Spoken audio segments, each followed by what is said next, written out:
Inspector General. Without autonomy, the police service is vulnerable to weaponization, making it a threat instead of an asset to challenges in our security and law and order sectors. We have also sustained the commitment to escalate the police to citizen ratio by recruiting and training more policemen and women on a continuous basis to ensure that Kenyans have access to responsive and effective police protection throughout the country. Furthermore, we have increased our investment in the provision of infrastructure, equipment, and technology for the police to improve their capacity to combat crime and protect Kenyans and their property. This includes the establishment of an ultra-modern forensic laboratory to enable our investigators solve complex crimes and keep bad elements off through effective prosecution.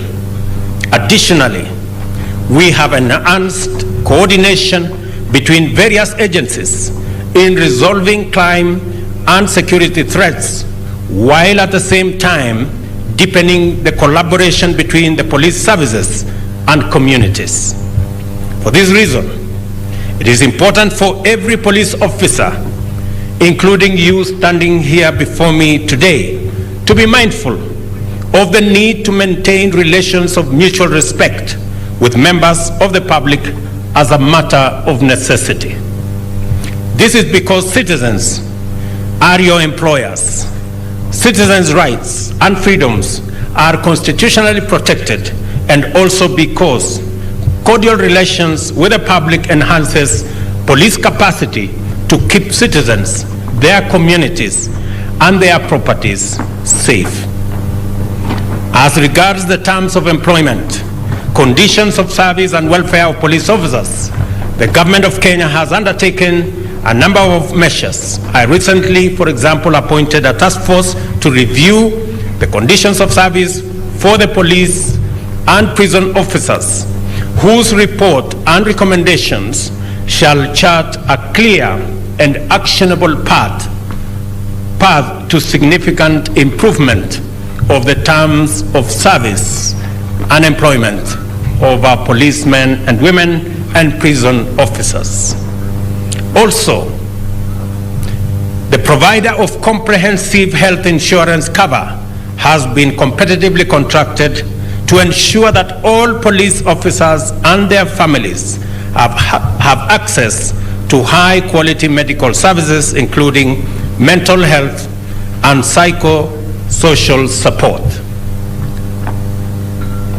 Finally, we have identified police officers as priority beneficiaries of the affordable housing projects in order to ensure that members of the service lead dignified lives in clean, spacious, safe, and secure houses and neighborhoods.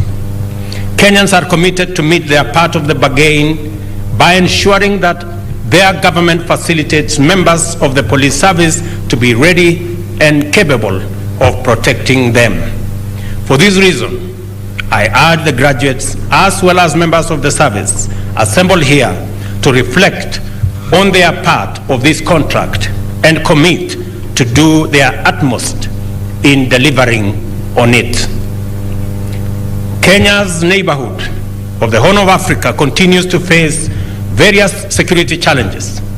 War, armed conflict, and civil strife has led to the collapse of law and order in various parts of our region.